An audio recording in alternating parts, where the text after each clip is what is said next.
God. I can't believe I told you that, but it's all right. It's fine. I'm not going to tell anybody. I mean, you did, but the whole world. But I mean, who cares, right?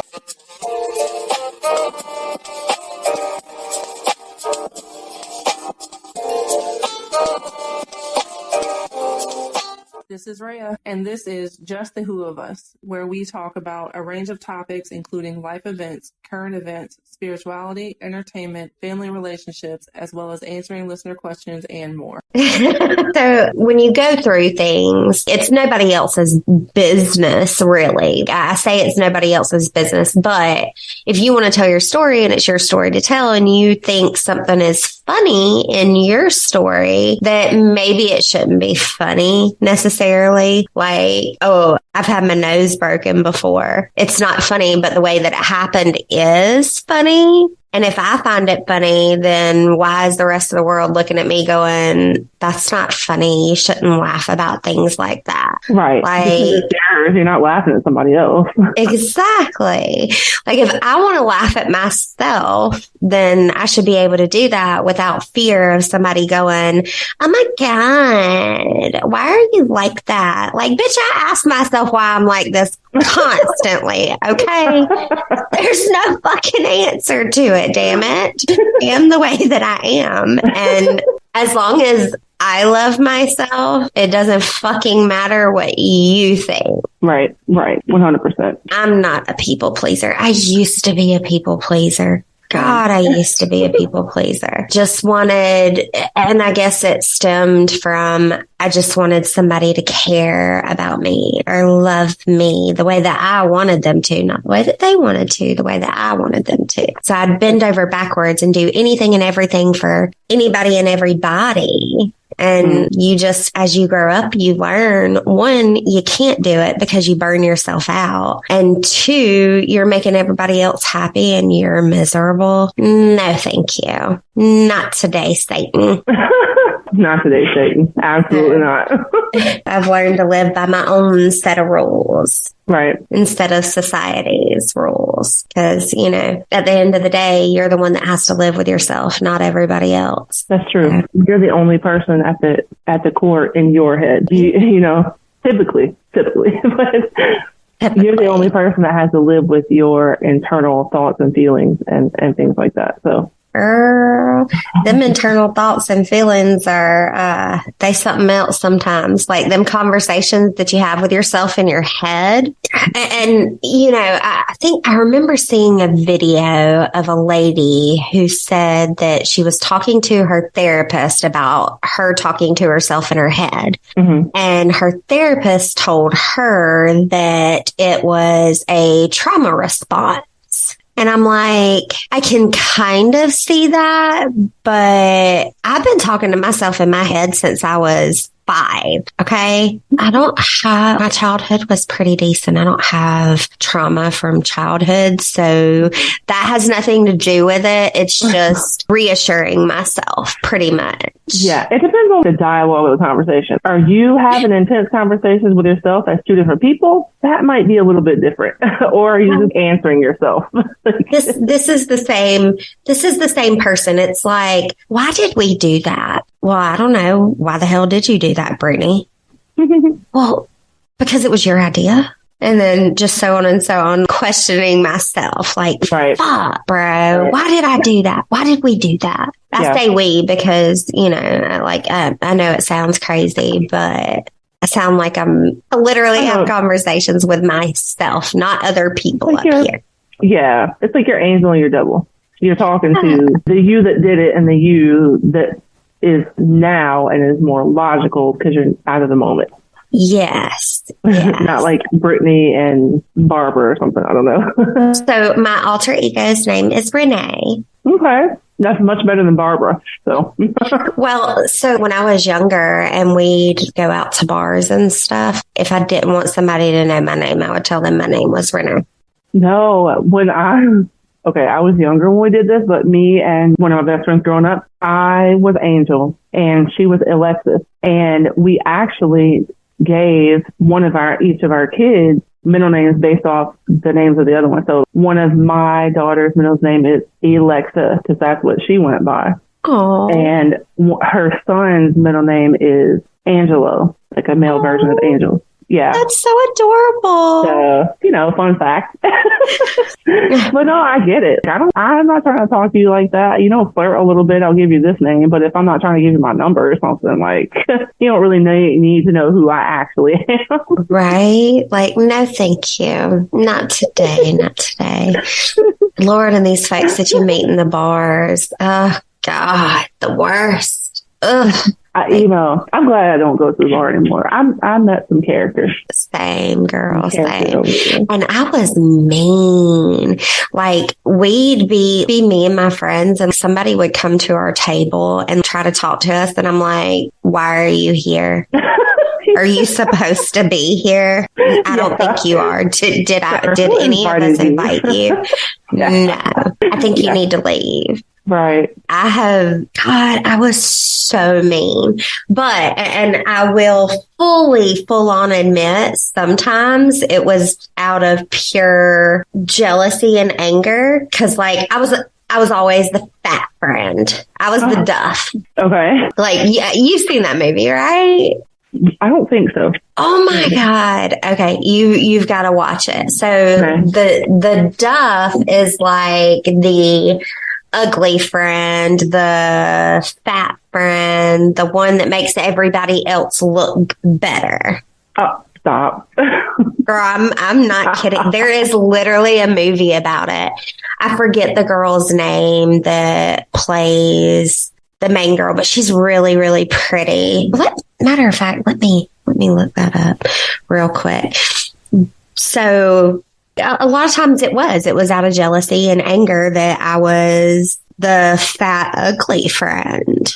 So the Duff has Mae Whitman. It has Bella Thorne in it too. I forgot about that. Okay, I do know who that is. I haven't seen it in forever. So, anyways, but you'd have to watch it. From Good Girls. Yeah. Yes, but like, so in the movie, she like dresses like in overalls and like not real like girly clothes. Okay. And like she doesn't wear makeup, she doesn't do her hair, stuff like that. During the week, basically. Minus the overalls. Or me. I mean, come on. Anyways, yes. So like it was out of a lot of jealousy, and I was overweight, unhappy. So like these guys would come over to the tables and I'm like, nobody invited you. Bye. Like it was, I was miserable and made everybody else around me miserable. And I was like that for a good portion of my life. And I would have to say only in the last like 4 years have I kind of moved away from that toxicity. Because I'm, as you and I have discussed, I'm not innocent by any means. Am I innocent in a lot of things in life? Mm-hmm. I've had a lot of stuff happen to me that have caused me, a lot of pain and anguish. And it's hard. Like when you come from abusive relationships to feel better about yourself. Yeah. So like coming from the abusive relationship, going into, well, now you have to date and you have to do this. And, right. It's a struggle learning, because being in an abusive relationship, it takes everything away from you. It takes away who you are. You don't know who you are anymore. You can't get back to, and you will never be the person that you were before that happened. Understandably. Understandably so, though. But like it turns you into a very crass person. Like everything gets locked out and shut out and fuck you. Like fuck you, fuck everything, fuck everybody. Right, yeah. And then, having a kid in that as well, like oh God, like everything's just a roller coaster of emotions, and it's just something that you have to deal with. And it takes years.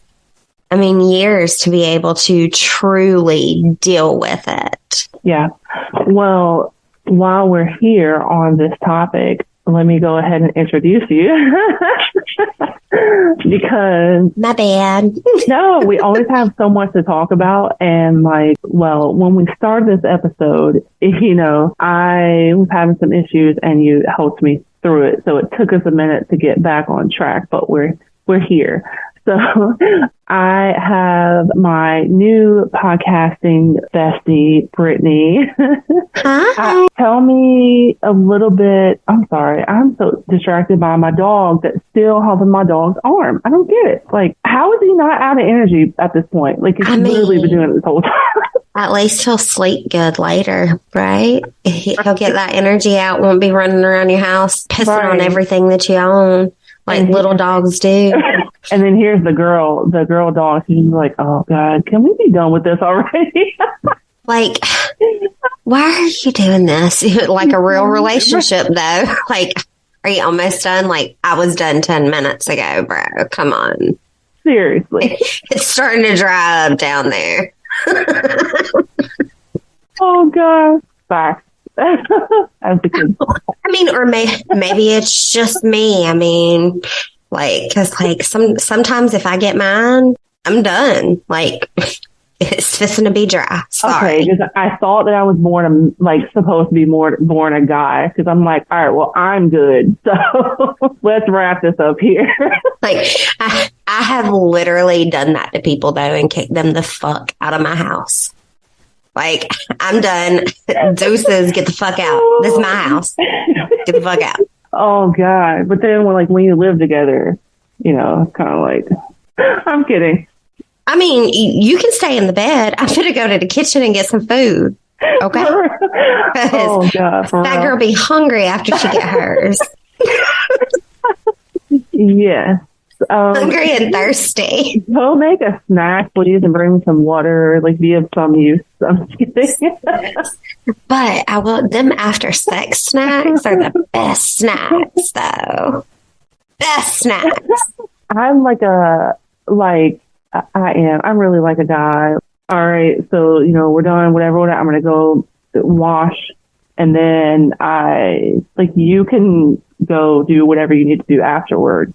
Like out. I might take a nap. I might eat, whatever. And then don't touch me. Don't touch me after because it's hot. I don't want to be touched. Yeah. Don't talk to and a lot of times I'm like, don't talk to me afterwards because I don't want to process anything right now. Like just let me be. I'm not trying to think. I'm just I want to relax. I don't want to have to do anything. Right? Brain wise. I don't want to process this information right now. However, we both know that is kind of a trauma thing because when you've been through physical, typically sexual trauma, you want to control this situation and you want to control the narrative after. And when you've been in relationship trauma, after you have been physical with someone, you kind of need a minute. You need a minute to process that. Mm-hmm. Process the fact that, I can control what happens next. I can control whether whether I want you here or not, or I can control this. And it's a refreshing kind of thing. Yeah. But at the same time, it's like, okay, I know I have that control, but I'm still kind of in that mindset of, okay, this is done and now we're moving on. Even though it wasn't a hostile situation, you're still kind of in that, okay, well, all right, let's move on from this, even though it wasn't bad, if that makes sense. Right. So I used to think that, now, of course, this was an abusive relationship almost from the get-go, within the first 3 months. He was probably before that, but I was 18 and didn't really know much of anything. And oh my God, I'm so in love. What the fuck ever. Weren't we all? And so, I used to not want to have sex with him at all because, I didn't freaking feel like it sometimes. Sometimes you just don't want to fucking do it. Yeah. But then it was, well, you're my girlfriend. You have to. Oh, wow. If you don't have sex with me, I'm going to leave you. Mm-hmm. If you don't fuck me, I'll find somebody else to fuck.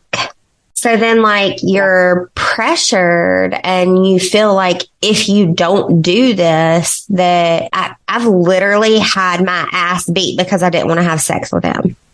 Damn. You motherfucker. Well, first of all, you shouldn't be so good with the goodies. And then, if he wasn't so bad with the goodies, maybe I would have wanted to. Oh, God. We're going to put a picture with the information down here so you guys know who to avoid. I'm just kidding. I wish we could. I wish. Like, stay away from this guy. Stay away from this douche. And I'm not going to use names because he is the type of person that would be like, I'm going to sue you. Yeah. God. Just throw on some more shit. Yeah. But, I used to think that, this is the way that it should be. Like, you're together. You should do this for your person. And don't get me wrong, there are some things that you should be doing for the person in your life. And I'm not saying that sex is one of those things, but in a way, you are supposed to have intimate relationships with the person that you're with your partner. Like it creates a different type of bond. I agree. But it should be when you both want to. Right.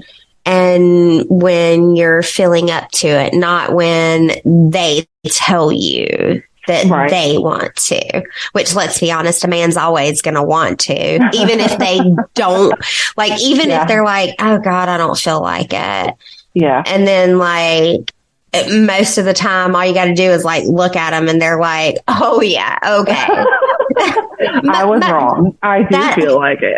Right. Like, but that's just, men have a high sex drive. Mm-hmm. And if they don't, they don't. But most of the time, most men, if you look at them and be like, let's go. They're like, I'm fucking down. Even if 5 minutes ago, they were like, oh, my back hurts. My knees hurt. I don't feel good. Yeah. They're usually down. Because most guys think with their dicks while most women think with their brains. That's very true. Now, I will fully say there was one point in my life where I pretty much thought with my vagina. Same. And I was like, Well, also, too, it has to be, so you're in a stable relationship and I am as well. And it has to be at some point kind of, I don't know if difficult is the right word, but maybe kind of difficult because I've had this conversation with my partner. He had his little hoe phase. I had mine when I was, so, at some point when you've been used, you go into this like player phase where you don't care about whoever you're doing things with. Your goal is to get what you want and move on. Man, woman, whatever. And I would imagine it's a little bit difficult for our partners due to our sexual trauma to say, okay, if we don't have a high sex drive, they're probably like, well, and I know they are, even if they don't say it. Well, you did this, this, and this, but now you don't want to do this, this, and this with me. And it's a kind of like an odd thing because it's like, yeah, but I actually care about you. Right. So like, I don't want to have sex with you constantly because I care about you. Because I actually care about you and I want our sexual encounters to be meaningful and not just something I do because I feel like that's what I'm supposed to do. Yep. Or I feel like you're not going to like me if I don't, or, the other thoughts that come from sexual trauma. Mm-hmm. Oh, you're going to cheat on me. If I don't have sex with you every day, you're going to find somebody else to have sex with. Yeah. Yeah. And like that's one of my main things, like in my head constantly, even though I I don't, which again, you never know anybody because you can be with somebody for 20 years and then they turn around and cheat on you or even fucking murder you. For real. So like you never truly know anybody, but he's not the type of person that I would think that would do that to me. Right. But even now, sometimes I look at him, like if we don't have sex for a couple of days, I look at him, I'm like, you're going to cheat on me. You're cheating on me.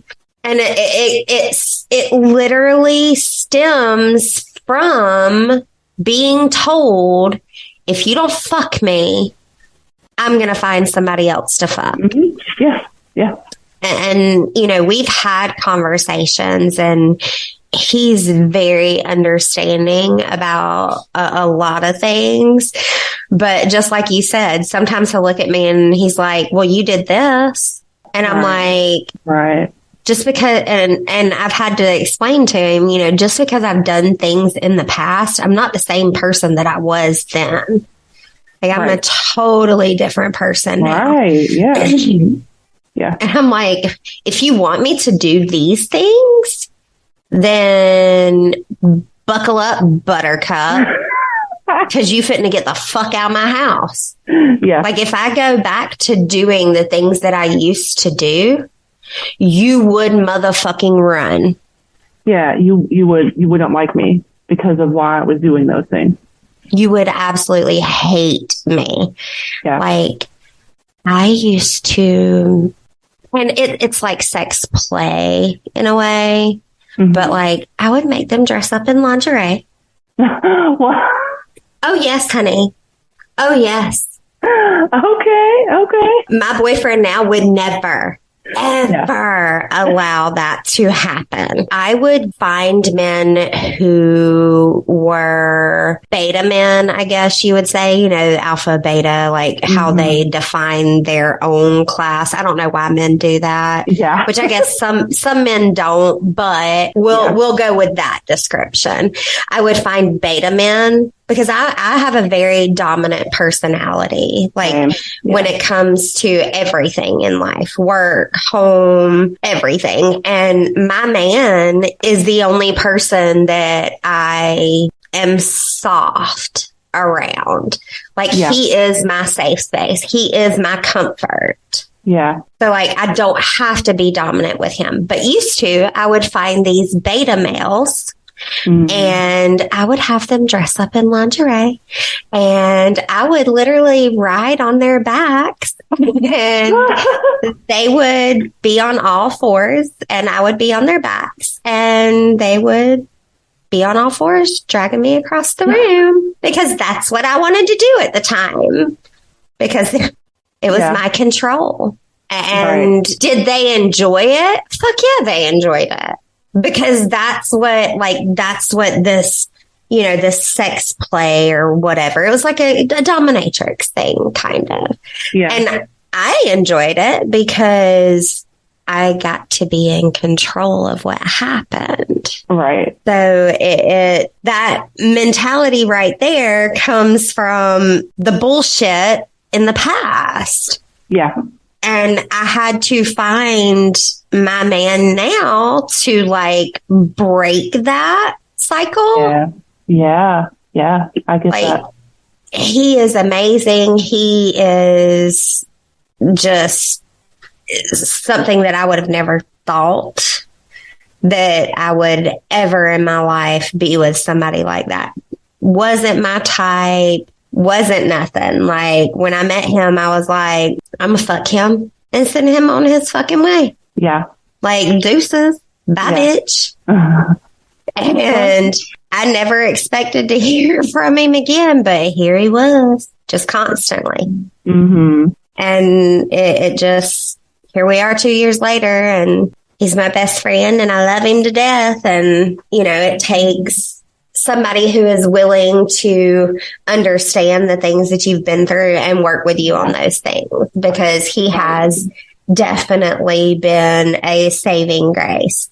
Like I will literally be freaking out or feel overwhelmed or overstimulated. And I will literally look at him and I'm like, I'm overstimulated. I need help. And he will, like, whatever's going on, he will cut the TV off if there's too much going on. Like the kids are talking, the TV's on, the dryer's going, but damn socks are too fuzzy. Right. Like I don't even wear fuzzy socks because I can't stand, like, it's too much, like the sensory or whatever. I don't know. It's too much for me. Fuzzy socks are a no-go. I like the thin socks, the smooth socks.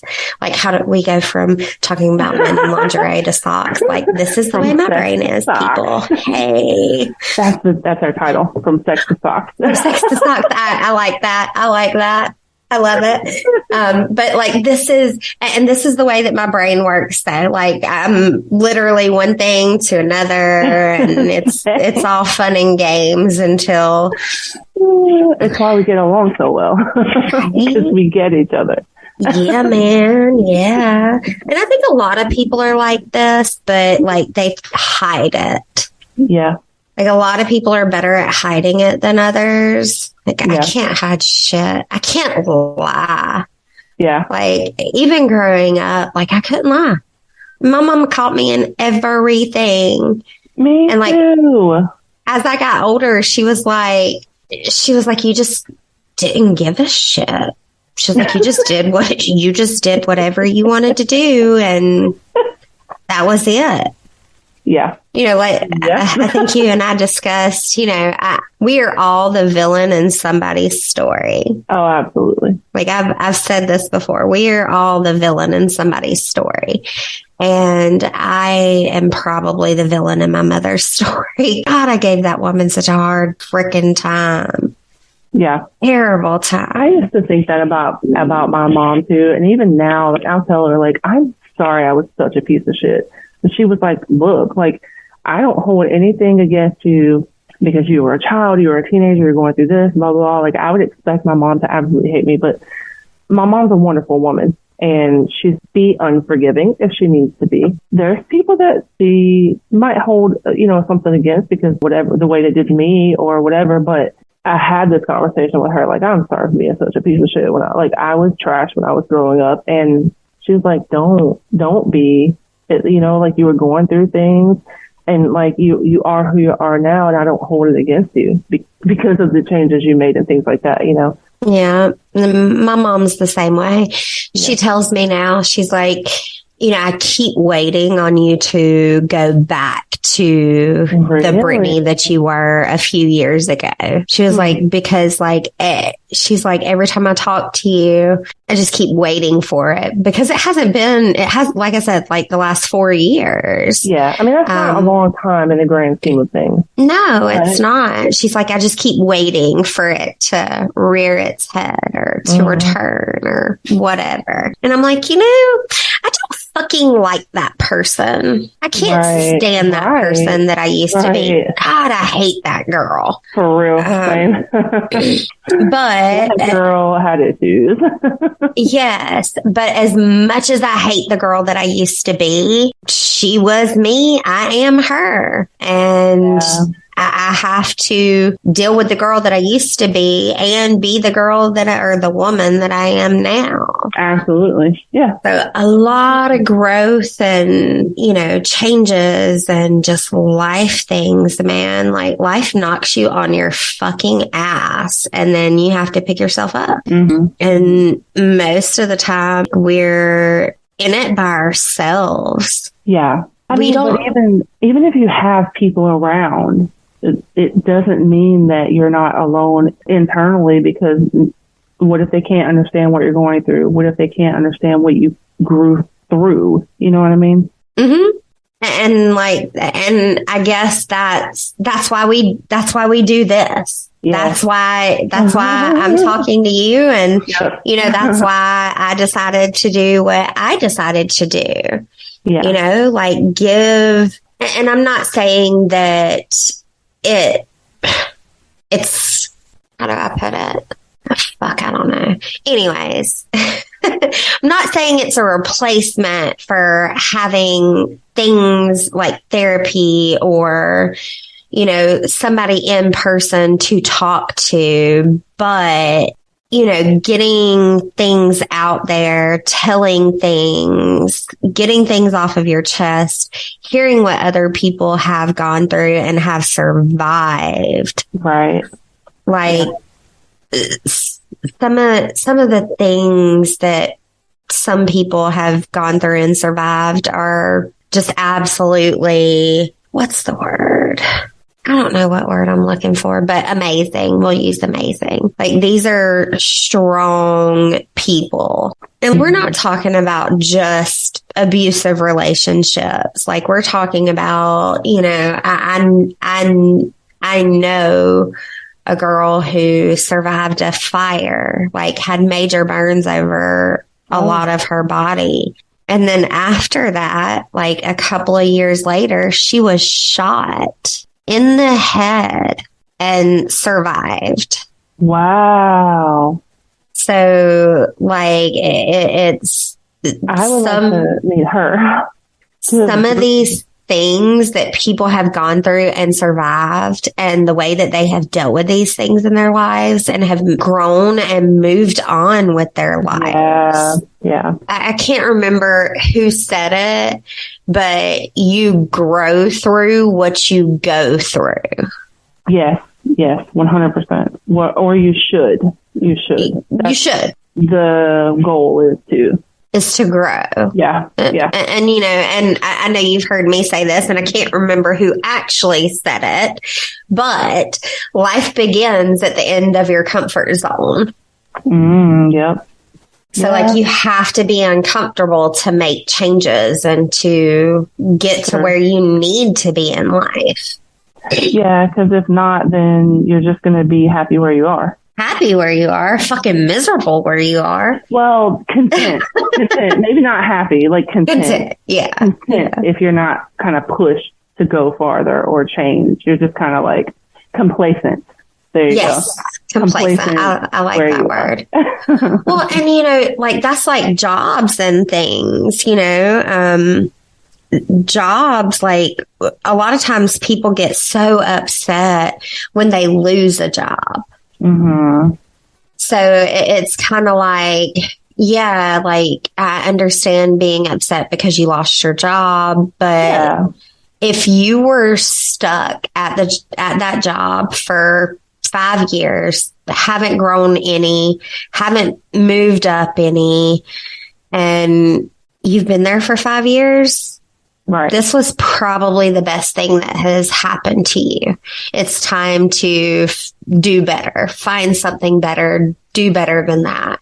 Because after 5 years, I think after 3 years of being somewhere, you should have moved up in the company. If you don't move up within 3 years, it's time to find somewhere else to go, because they don't appreciate your hard work and what you're putting in and things like that. And some people don't want to move up, and that's fine if you don't want to move up. Like, some people, they don't like having more responsibilities. They don't want more responsibilities. They can't handle having more responsibilities. But who wants to be on the bottom of the totem pole for the rest of their lives? People who don't grow, people who are afraid of changes. Also, sometimes because of low self-esteem, self-doubt, things like that. Like, well, I don't think that I could do any better, or I worked at a place, a very big place, and I was a department manager 4 or 5 years, and I moved up within like 6 months of entering. I had to share 2 older women with myself in one other department, which doesn't really make sense because they're pretty big departments. And then productivity was a little slow. I ended up actually having to write up one of the ladies, which I felt bad about, but I was told that's what I needed to do. So that's what I did. And then they came at me with like, well, this and this isn't getting done. And I'm like, well, that's because I'm one person in this pretty big department with not really any help. So, and I've been asking y'all for help. Why am I sharing people with another big department, that's kind of on you guys. And then I do orders and things, and one of the managers would go back, change my numbers and stuff. And I'm like, well, how the hell am I supposed to have what I need if y'all are going back? So you're kind of sabotaging me. But it was cool. They fired me, and within the next week, I had another job. I had money saved up, so I wasn't really sweating it. I was like, whatever. I wouldn't have left here had you not fired me, and I needed to move on anyway. So, but it served its purpose for a couple of reasons. For the time being, if they hadn't have booted me, I don't know that I'd be there now, but I would have been there for a while, and I wouldn't have made the progress that I did. So yeah, and that's the thing. So sometimes you have to do those things. And sometimes those things just happen for cosmic universal reasons to push you into doing other things. Like a lot of people, they do side businesses and have regular jobs too, but something happens to their regular job and their side business becomes their main source of income, and it grows exponentially. If you got a side business part-time and it's doing well part-time, quit your fucking job. Do it. yeah. This is your sign. Mm-hmm. Do it. Make your business your full-time and grow it. Mm-hmm. You've got this. If it's already doing well part-time, imagine what you could do full-time. Yeah. So we have a couple businesses, but the one that's our main focus collectively, I have two. We have one together. So the one that we have together, that's my full time. And I do marketing. I do all of that. Our goal is for it to take over his full-time job. However, he likes his job. He's very good at it. He's been with this company since they pretty much started from the ground up.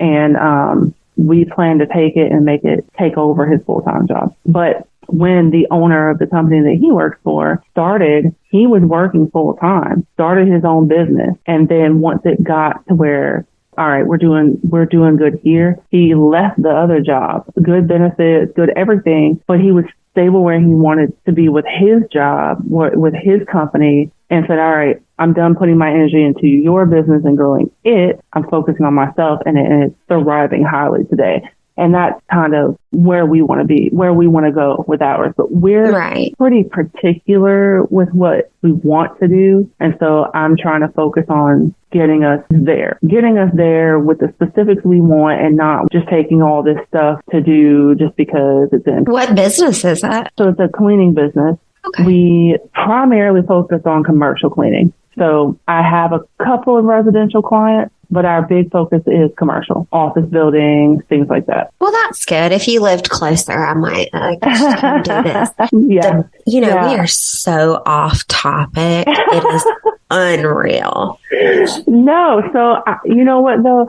What I usually do, because I plan on having you back on, if you didn't already know that. But specifically when I have reoccurring guests, I like to take our first one as kind of like an introductory get to know you. And then when you come back, we'll have specific topics. But this was a perfect kind of intro, get to know you thing. And now we know a lot of juicy stuff about you. Safe space, right? Right. Lord, I can't believe I told you that, but it's all right. It's fine. I'm not going to tell anybody. I mean, you did, but the whole world, but who cares, right? Like, I really don't. And that kills me. Some people are like, oh, you're not supposed to say this. You're not supposed to say that. Da, da, da, da, da, da. Fuck you. Fuck society. Who cares? I damn sure don't. When you kind of, and this happens in a relationship, specifically a kind of abusive relationship, everything goes back to our past to some degree. And when you've been in a relationship or a life experience, it could be a relationship with parents or, a significant other or whatever, grandparents, sometimes you just get to a point, or age, because I've heard people say this. I am 60 years old. I don't give a fuck. And, it could just be age sometimes. I guess I hit mine at 34. When you've been in certain situations, sometimes you're just like, you know what? It is what it is. I'm going to say how I feel. I'm not going to hold it back anymore. May it be inappropriate, may it be appropriate. I like I said, this is a safe space. You can literally say whatever you want here, because we're here to talk about tough shit. We're here to talk about traumatic things.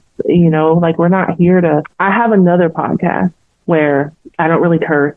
I don't curse. I'm just, I just talk about certain topics. And that one is a little more dainty. Well, I would never be on that one.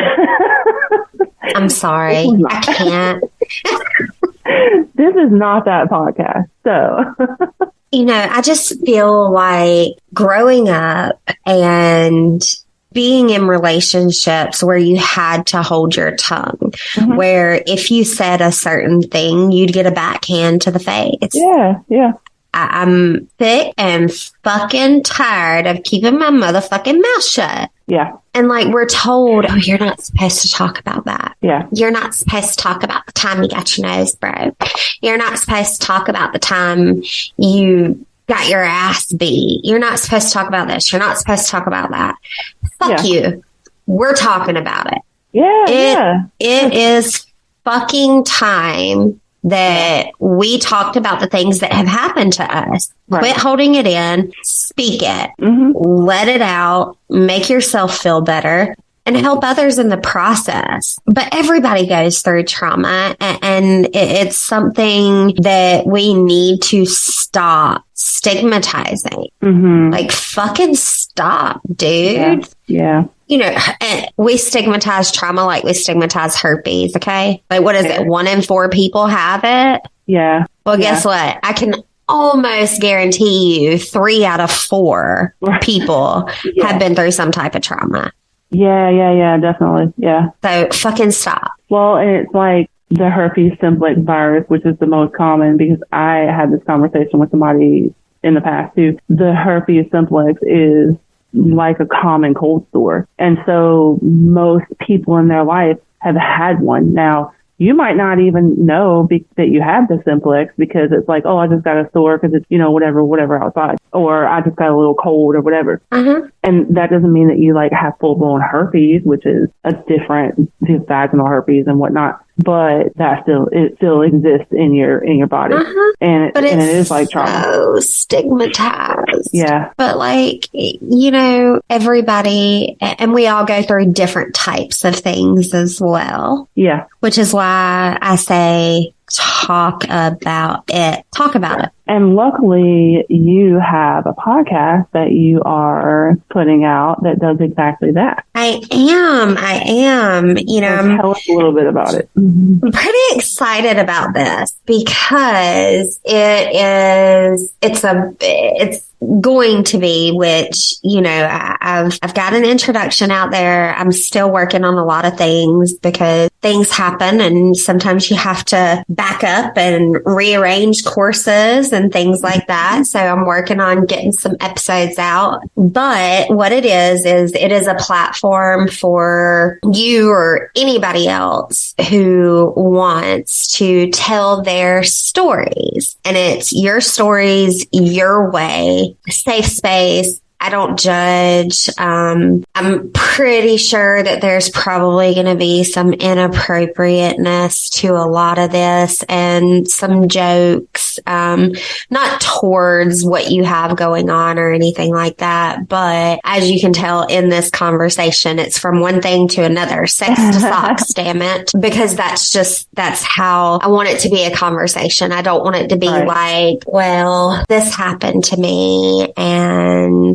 that's it. Like, no, have a conversation. Let's talk. Let's have other things come up and, make some laughs in between and, tell me how you're dealing with it, how you've dealt with it in your life so that maybe it can help somebody else. It could possibly help somebody get out of some of these situations that we have been in. Right. Yeah. Yep. So, I'm hoping that Tell Your Trauma becomes something where people can listen and feel better and talk about what they've been through and feel better about the things that they've been through in their lives. Yeah. So I'm going to tell my story. I have multiple stories that can be told. So I will be telling some of mine in parts just so that everybody else doesn't feel as vulnerable. I am willing to be vulnerable and let it all out. So, I'm hoping that a lot of other people do that as well. And I'm also going to do an anonymous thing as well, just because some people don't like their voices being out there, but they want their stories to be told. Yeah. So email it to me. I will read it, or one of my co-hosts, or, Miss Reah, whenever she's on, because I like having her on because she's amazing. We will read it for you.